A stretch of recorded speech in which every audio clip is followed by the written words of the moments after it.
Welcome to Masters with Masters. This is a special knowledge sharing activity jointly sponsored between the German Aerospace Center, or DLR, and NASA. And we are very excited to have the leaders of both of these organizations. I'm Ed Hoffman, NASA's director for the Academy for Program Project and Engineering Leadership.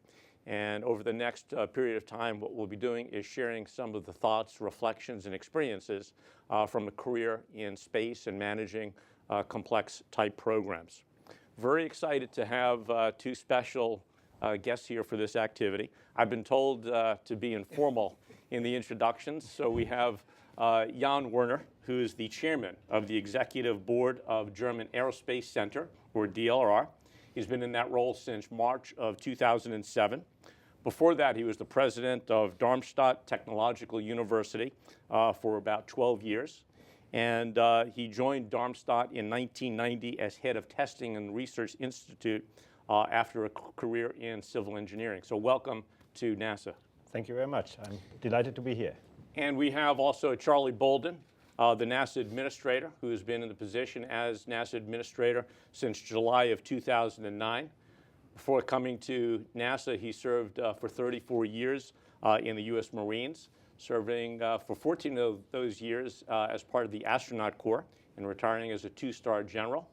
And obviously flew on 4 space shuttle missions, including the deployment of the Hubble Space Telescope and the first U.S.-Russian shuttle mission. Thank you both for being here. Many people, and we're all excited. We have an audience here in the James Webb Auditorium, and there will be an opportunity for questions. But to get started, I'd like to talk about the collaboration between NASA and DLR, which has gone on for several decades. In your blog, one of the things you mentioned is when you think of NASA and DLR, it's two organizations, mutual ideas. Maybe you can share what you mean by that.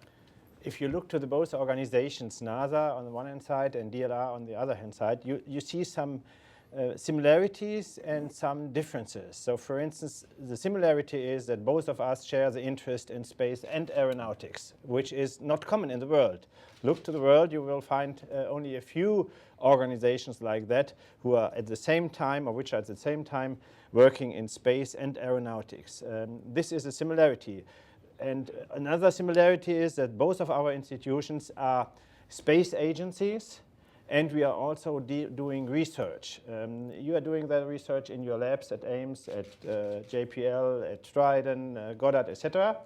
And DLR is a research center at the same time. So we are a research center and space agency. So we have something in common, but also some differences. So for instance, we are also having the aspects of energy and transportation, I mean trains, cars, etc. in our program, which makes a difference. But there is another big difference, and this is money. So there is a gap, we should call it a gap, a minor gap. No, it's a big gap between the financial situation of NASA and DLR, and therefore I'm really, I feel very much honored to be here at the same time with Charlie to discuss about mutual activities we had in the past and we may have in the future.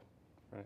And NASA and DLR have collaborated many times over the decades in all the different mission areas. What do you see as the ingredients that lead to a successful and what's obviously a mature relationship?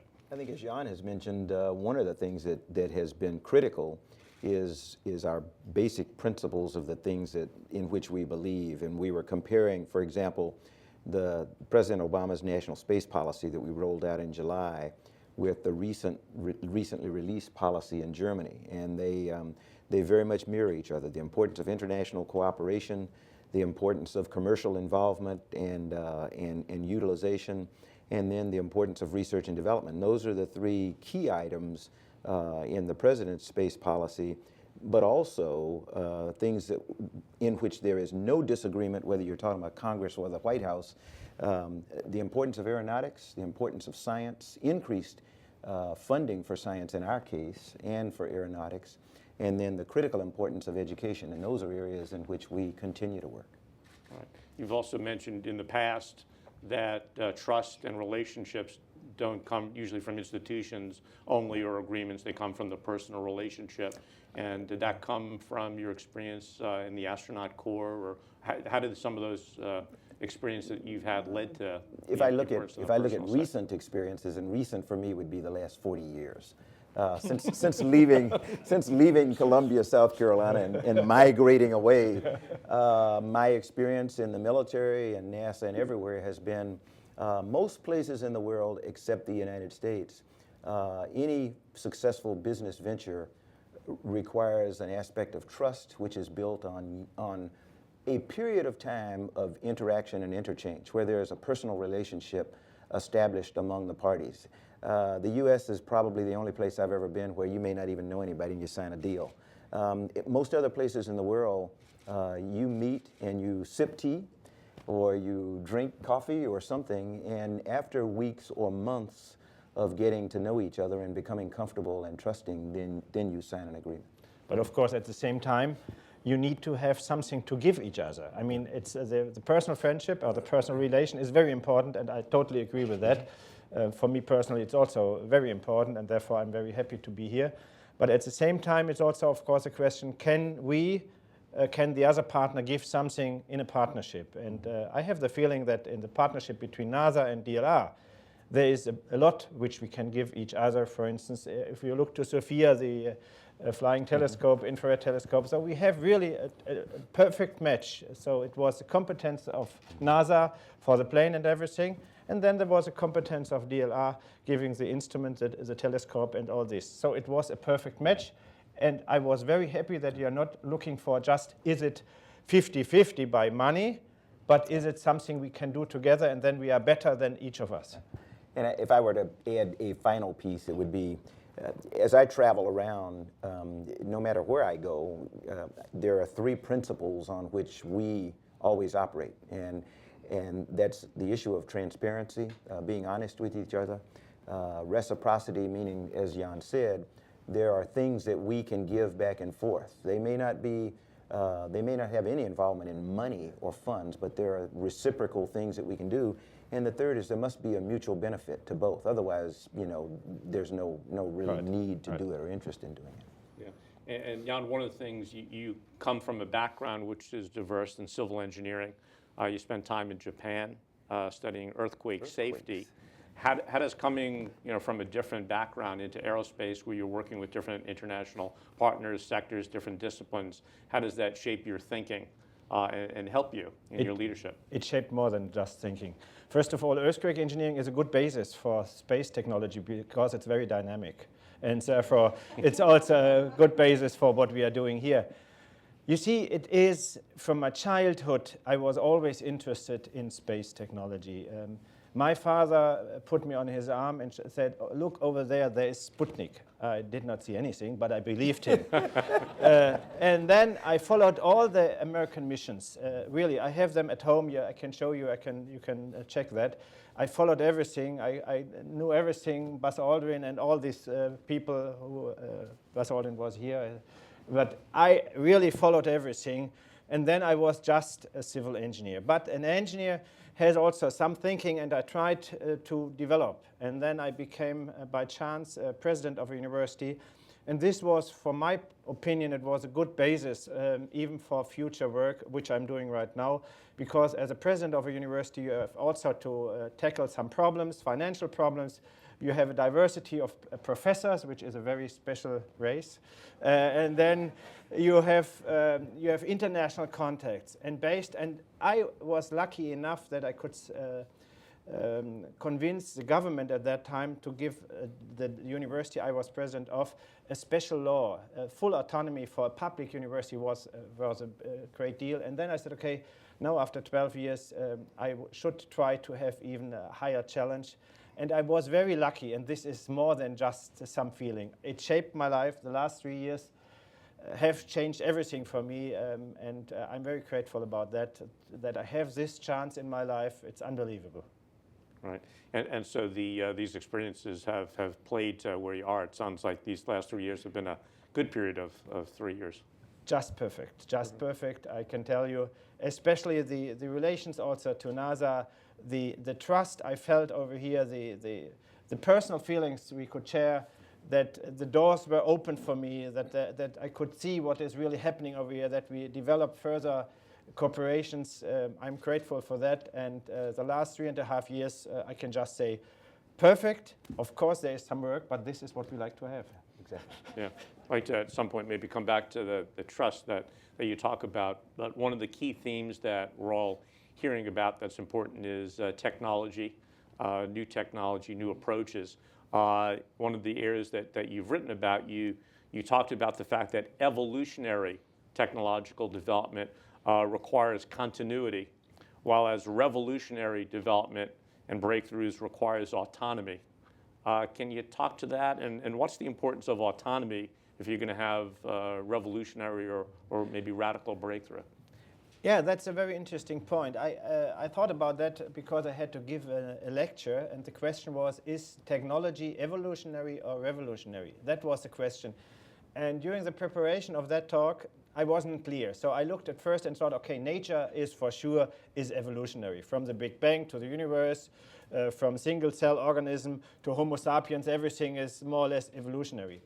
Of course, if you look in detail, it's not evolutionary. There are always some leaps, some steps ahead from single-cell organism to higher organism, etc. So there are also some steps, but it's more or less from an outer view, it's a continuous process. It has some minor steps, but it's continuous. But if you look really to revolution by leaps and bounds, then this is as I like to have our actual thinking. So we should give our people, our staff, the possibility to really think revolutionary. That means that they try to make big leaps, even ideas where we say at the beginning of this is ridiculous, but this is the dreams should be there, should be possible, and therefore evolution is a continuous process. Evolution therefore needs also continuity with regard to the financing and everything, but the revolution, and this is what I like to have, needs free space for the individual, free space for the institution, and not detailing every day by saying you have to do this screw in that hole and screw it 3 times to the right and 1 time to the left. This is not what I'm looking forward. So we are trying in DLR inside to give our scientists free space within our programs, which is a fairly complicated balance because we have some targets. But it's better to mention the target than to give the way to the target. So to tell the people we have a common target, so please try to come there with some revolutionary ideas. And this needs autonomy on the individual level as well as on the institutional one. Right. So you try to build in for people who work at DLR time where they can, I wouldn't call it play, but I guess time where they can have the autonomy to take on things that would be otherwise difficult. And I think it's also important for the institution as a whole. So the new space strategy of Germany is just defining some guidelines, some boundary conditions, some goals. And now it's up to DLR with all its scientific knowledge, with its creativity and so on, to formulate within that German space program. So this is one step of autonomy of free space. Now the next step is then below that, again, giving the scientists targets or goals and challenges, and then they should see within a certain budget how to get there. Right. And for NASA, it's the same, obviously, demands. The president has called for NASA to step up in terms of technological innovation to address some of the societal challenges of understanding the climate better, monitoring Earth human presence and the whole issue of revolutionary breakthroughs. How do you see NASA trying to facilitate addressing that, making us more innovative? One of our challenges in being a reliable international partner is that we go through periodic, like every 2-year and 4-year cycles. One of the things that I am excited about the budget that President Obama rolled out for us, the National Space Policy, is I think by emphasizing the importance of international cooperation, in a way you sort of demand that there be some repetitiveness or some continuity to the way you do things. That is not historically the way the United States has done its space program. If you look at how we got to where we are today, I would say, Jan mentioned this revolutionary development. Apollo-Soyuz was revolutionary. It was at a time of war, the Cold War, but people felt that it was really important to do something different.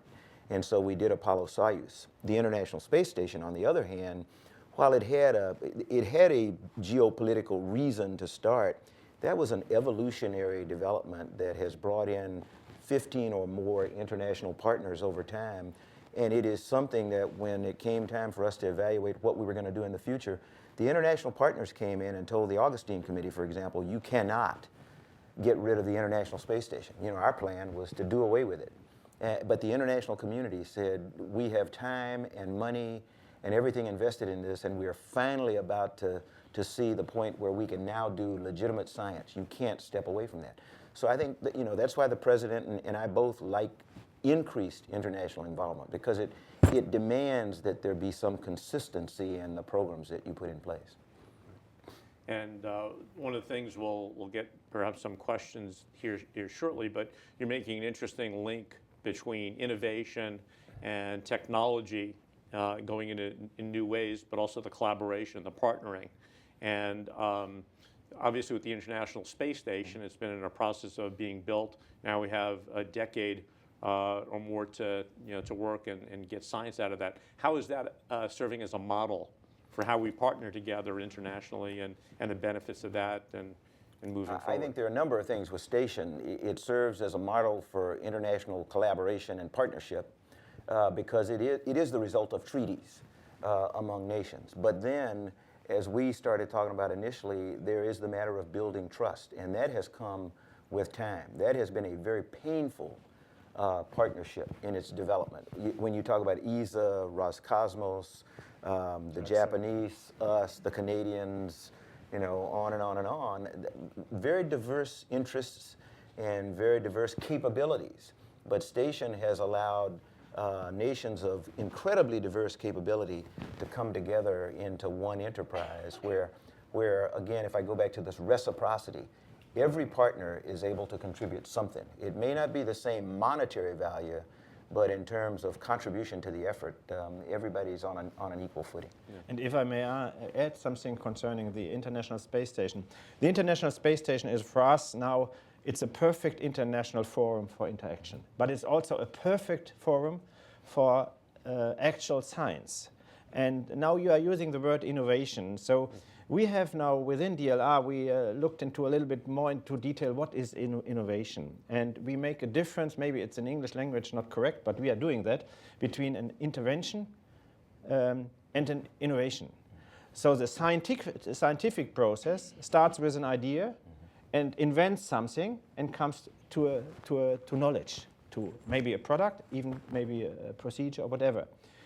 And then innovation is, to our understanding, something like a product for the market. Now, how to combine these both? I will show you an example from the International Space Station. From the German side, there was an experiment on the International Space Station financed through DLR concerning complex plasmas. Plasmas to being ionized gas. And this can be very specially investigated under zero gravity conditions. So now this was the first step of the scientists, just to understand what is a complex plasma, how does it behave, how can we influence it. And then the same idea was put into a market product. And this is now in Germany because you can use these plasma, the cold plasma, for health medication if you have wounds and to kill all the bacteria, etc. So it's a link from basic scientific research on the space station to a finally market possible product. So this is the link which is from a first idea to a final innovation, and this is by ISS. It's a perfect tool for that, and we all should do our very best in the next 10 years to use ISS as a scientific research lab. Yeah, and I guess also Germany obviously was one of the first nations to have a person in space, and how much does that also stimulate not just the ideas, the innovations, but also people to take space more seriously and the potential benefits of that? Is that something that, that has a tangible benefit? We had, of course, two Germans were the first from foreign countries being in space besides America and Russia, and both were one from East Germany and one from West Germany. Interesting enough, one flew with the Russians, one flew with the Americans. We have now in our board, executive board, also an astronaut, Thomas Reiter. Of course, astronauts are, for my opinion, they are the best ambassadors for space activities of all types, not only for human spaceflight, but also for other space activities, because they are authentic. If I'm talking about space, I try to convince people, but it's just a civil engineer who is talking. But if you use a real astronaut, it's much better. So I have my colleague Thomas Reiter. Space is, and you mentioned that you are using the word benefit. And again, I would like to refer to the German space strategy. This paper says very strictly, space should have benefit. And when I read it first, I thought, oh my gosh, is it just commercially, or what is the idea behind that? But then the explanation is very clear. Science is benefit of space. Understanding of the universe is benefit of space. Understanding the Earth is benefit of space. Developing new technologies, which can be used for different understanding, is benefit. So benefit is a very broad understanding in that strategy, and therefore, yes, in Germany, we feel that space has a big fascination for young people. We can use space activities not only for space, but also for other technological aspects, for science and engineering. So it's a perfect instrument for us. Yeah, so stimulus for science, Yes. technology, math, and, Right. And management. I'm sure in terms you have to come up with new ways of leading Yes. in terms of some of these challenges. We have a few questions that I've received, so I'll go through some of this. First question is, establishing international agreements between agencies is not easy. It took the International Space Station several years to hammer out with involvement of the U.S. State Department and foreign governments. How can future partnerships with NASA be made easier? So what did we learn in terms of maybe some of the challenges, and how can we partner better now and in the future? I can just tell that the agreement between NASA and DLR took not decades, it took half a year. In summer this year, we said, okay, let's have a framework agreement, and just today we signed it. So that's the easy way. Use DLR and NASA. Everything is solved.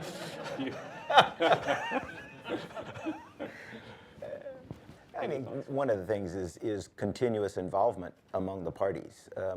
When you collaborate time and time again, then it's much easier to get together and say, okay, we want to cement this agreement. And Jan talked about the framework agreement that he and I signed this morning.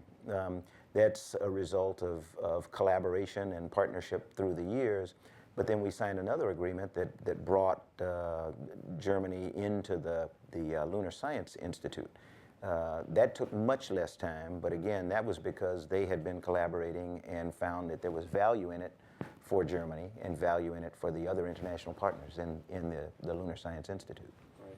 And obviously, I mean, you've been a part of it on the side of being an astronaut and collaborating from the beginning in terms of international, and now as an executive and a leader in terms of many of the challenges go beyond just a space organization. It goes with society in terms of getting ready to move ahead. Do you feel from the experiences of the International Space Station and others that we are better and able to work better and move out? You know, I would go back even farther than the International Space Station. Back when I first came into NASA, and we started flying space laboratory missions, space lab missions. The very first international mission that we flew was D1. You know, that was the very first international space laboratory mission. The United States flew that mission for Germany. It was a German mission flown on the space shuttle, you know, in a laboratory inside the module. We did the same thing later, subsequently did it with the Japanese, and we learned through those types of collaborations that you can do that. So those were sort of precursors to the International Space Station, if you will. And we are ready to be precursors for future missions. That's well, actually, this is, I guess, a follow-up question. You know, for some of this is how do you see German-American collaboration and partnership grow from this point forward? You know, I guess that's some of the discussions that you've had without going, but. No, I would say, you know, we have a number of agreements for projects in the future, whether it's missions like Destiny or others, where we have been working and there are missions that are laid out years from now. But there are evolving missions. If we look at the aeronautics, for example, those are much more tightly coupled and much more shorter, I think, shorter turnaround than, say, a space mission. Space missions you plan years in advance. Aeronautics, there may be something that comes up, like we're both working right now on, they don't call it next gen, but we do. It's developments in ways to move aircraft more efficiently and effectively through airspace throughout the world. Ways to reduce pollution. We work cooperatively on that. Those things started, you know, a year ago or a year and a half ago. So it's not just space, but the partnership that involves space and aeronautics, which is somewhat unique to NASA and DLR, I think are important examples also. Yes. And I think you've been addressing this all along. Part of the question is, does that also extend to what's being called here game-changing technology developments? And from the discussion, it sounds like clearly that's a large part of what we're talking about, both the human exploration and the scientific missions and technologies. I can just say at least that from the discussions I had the last couple of days when I visited some of the research entities of NASA, that there are much more ideas of cooperation than we have money. And this is a good situation. Always. Just imagine it would be the other way around. Yeah. It would be terrible. So there are several ideas of the scientists in all the different fields. You're mentioning the aeronautics. Yes, there is already a good cooperation concerning air traffic management and other aspects, and I'm sure that we will intensify that one. We are in the space area, and maybe we even find totally different areas where we can work together, but we are also working together in the outreach area. So because both of us have their programs for young people to convince them or to show the fascination of space and other activities, and therefore we are always very grateful if the cooperation between NASA and DLR is not only a cooperation between the administrator and me, but it's also between the scientists, between the public relation people. So it's really a spread to the total institutions. And this is, I think, a very good deal we are doing. And so we've been talking a lot about certainly human collaboration, but a large part of the collaboration between NASA and DLR has been in the areas of science. Science missions in things like, obviously, missions like SOFIA and GRACE and the Helios probes. What role does the collaboration potentially play outside of just space agencies, but for folks and young professionals who are interested in some of societal challenges? How does space help in terms of some of the issues that we're dealing with in terms of climate change, space weather, orbital debris, which goes, again, beyond just the aerospace community? Most of our international partners are not capable of doing the level of widespread activity that DLR and Germany happen to be able to do. Most of our international partners are much smaller, and they do what they consider to be, they refer to it as satisfying societal needs. Most of those tend to be earth science experiments that happen, they study climate change. We have a program called SERVIR, for example, that we work with 3 regions of the world where we do things like help undeveloped nations, underdeveloped and developing nations collaborate to produce things like flood models or drought models and the like. You know, those are things that Germany and the United States can collaborate on and make them available to other nations that want to be members of the Society of Spacefaring Nations, but don't have the financial wherewithal to go in whole hog. Space activities is not only an aspect of the NASA and DLR. It's really spread around the globe, and for all types of life, for all types of what you can do. So of course, navigation, communication without space would not be possible. By the way, navigation is also a good example to show that basic science is not just a thing of scientists, because the Einstein theory of relativity has to be considered in order to have good signals for navigation. Otherwise, you would have a big mistake. But also, we are DLR as member of the Charter for Space and Major Disasters, where we help to use space information for catastrophes or man or human or natural disasters. So this is also a help where we help other nations who don't have the ability directly. Let's just consider Haiti, the earthquake. After the earthquake, the big institutions gave all the information to the organizations to help on site, where to go first, how to go there, which road, which street is accessible. So this type of help to other countries, I think this is one of our responsibilities, and space is really day by day help. And it's interesting that in German language, space can be decided as all, and day means Tag. So Alltag would mean space day, but this has at the same minute has the information as every day. So this is an interesting wording. So space day is every day.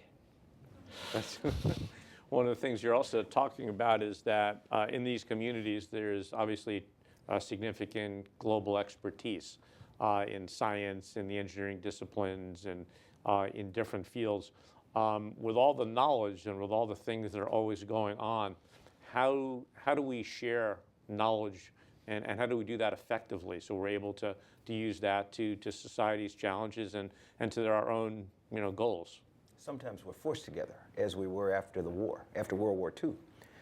You know, we had Robert Goddard, we had other American rocketeers, but it was the addition of German expertise in the world of rocketry that is the basis of what we do today. When you look at the Marshall Space Flight Center and what Dr. von Braun and his team brought to that area of the country, but to NASA. You know, so sometimes you're forced together for different reasons. Other times you have the luxury of going out and searching things that you can do together, as we are fortunate enough to be able to do today. We pick and choose. Right. We talked a little bit before coming down here about you know, our ongoing efforts in exploration, and now how we have what we call, you know, and most people don't understand it, but when you talk about a flexible path process for exploration, it means that with international partners, everybody doesn't want to do the same things. The Germans don't have a lot of interest in Mars right now. We do. The Germans have a lot of interest in the moon. We do, but not quite to the level that they do. So the collaboration means maybe they head up a mission that's a lunar mission, we are in support. We head up a mission that's a Mars mission, they're in support. And I think you're going to find that that will be the way that we do it more and more as we go along. President Obama has really emphasized not just expanding international cooperation, but what we call putting internationals in the critical path, which means you cannot get to that point without the participation and the success of your international partner. Which gives some burden to the partner, but also some chance. And I mean, Moon and Mars, and there are also Moon of the Mars. So maybe that's a common idea. I mean, you know, if you look at again, go back to the International Space Station and where we are now. We have agreed that we will expand the utilization of the International Space Station to at least 2020 and possibly beyond. We will not be successful in doing that if the international partners are not able to deliver an ATV, you know, from the European Space Agency and Germany, HTV from Japan. If we don't have those vehicles available, we're in trouble. because that's the way you get supplies and equipment and experiments and the like to the International Space Station. If our other partners, if the commercial entities can't deliver, and this is the reason it's so critical that today's mission of Falcon 9 be successful, because they are a critical part of the team now. There's no more NASA doing everything by itself. Not that we ever did, I don't think. We probably said we did. But today we are forced to admit that we are part of a collaboration of academia, industry, and international partners, and we cannot be successful unless we all work together. It makes me think that in the old days we talked about the challenge of rocket science. It sounds like the rocket science is as much how we work together in collaboration. And how do you recommend to managers of projects or to engineers who are now coming in and working in this kind of environment where you're working with industry and academia and international partners and making all these, how do you make that work? Okay, in that kind of there is no magic formula, of course. But what I would recommend is young people, and I see that they are doing it more and more, first of all, to really learn about the other system, to really to be in an industry for a certain time, to be in academia for a certain time helps, of course, to understand both worlds. To be in a foreign country, also we are the global society is getting more and more together. Of course, there are different cultural heritages, different cultural understandings, but this is a very special challenge. So I, unfortunately, during my whole time at school, I did not went abroad. I did not go abroad, not at all. I even had no interest, I have to say. This was a mistake, I don't know by whom, but anyhow. And then suddenly, when I was in this civil engineering office, I always thought, okay, my wife was asking, do we go abroad? I said, no, I'm a civil engineer, stay at home and make my bridges and everything. And then one day my boss came and said, okay, Mr. Wörner, there is an idea, we should send somebody for 1 year to Japan. I had no Japanese language competence, nothing. I said, okay, I will go. And he said, no, go at home, ask your wife. I said, no, I will go. He thought I'm a strong person. But in fact, I was very weak because my wife was always asking for that. So I went abroad. By the way, my wife could not come the first time with me because she had to follow her study at university. But this changed my life. So it's still that to go abroad and to see what is happening, how they are working, this opens your mind, hopefully. And therefore, I think this would be a recommendation. What I would always give managers or people who would like to be managers, try to see the other worlds, not only one. And then to learn about it. And I think NASA and DLR is doing very nicely in that because we are exchanging people. This is one common way we could do. Maybe we have, the next time we have an administrator and CEO chair interaction and exchange that I'm for some time the administrator and you can have DLR for certain. You see what I mean? It's clear that we exchange to understand what is happening. And whenever I'm at NASA, I'm learning more about how the system is functioning. And this helps because it gives trust, it gives understanding, it gives a good basis for future cooperation. Interesting. Yeah, it's very interesting. The previous Masters with Masters, Jean-Jacques Godin, said the most important skill is having a global mindset. And that's what both of you are talking about in many ways. We have a couple of other questions from the audience here. And one of them is there are many issues facing the world in general, such as global warming, disaster monitoring, to name a few. What are your views on how to use space systems to achieve solutions to these global issues? Question back, how not to use space for these? Of course, global activities can be especially observed with global perspective, and space can do that. So global warming, just look into the actual news concerning the rise of the water after melting of some ice. There was the idea of scientists that if ice is melting from solid ground, that the water of the sea will rise. That was a very simple approach. Now the first investigation shows that it's not like that. At some locations, it's rising.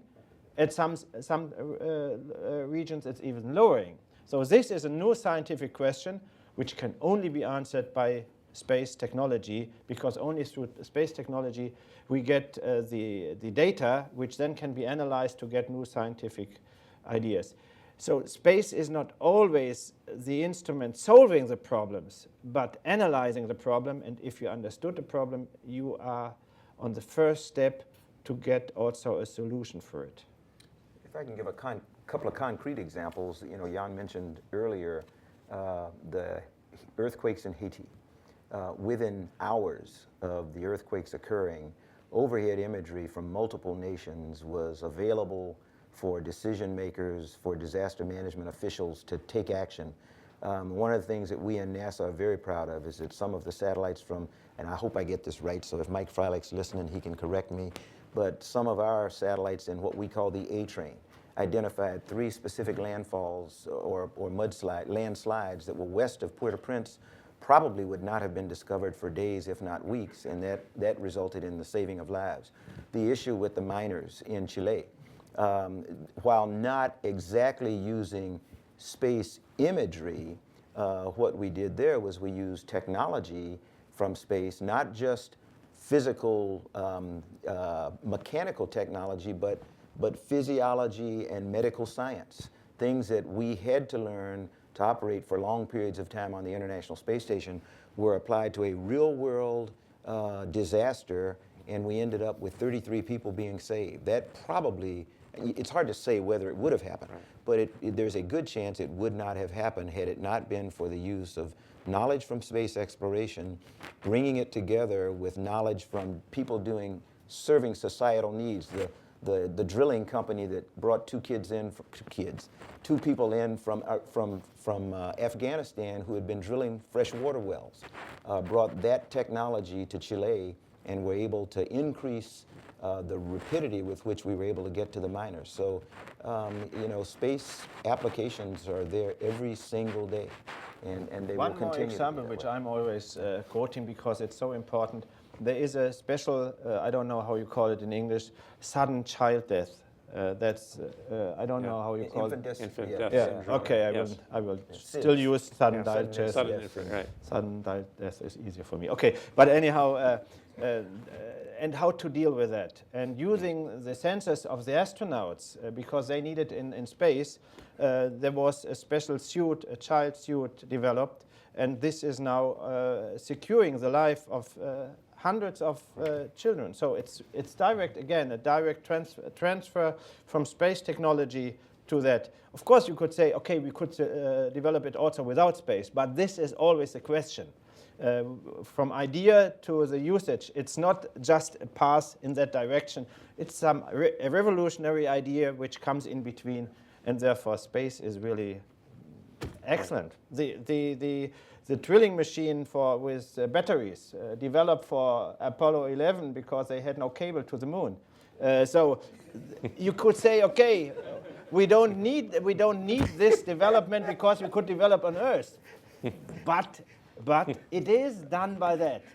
They use a hand crane. Really? But you have no. The astronauts. So where good ideas come from is the research, the technology, affecting obviously the applications. Necessity is the mother of invention.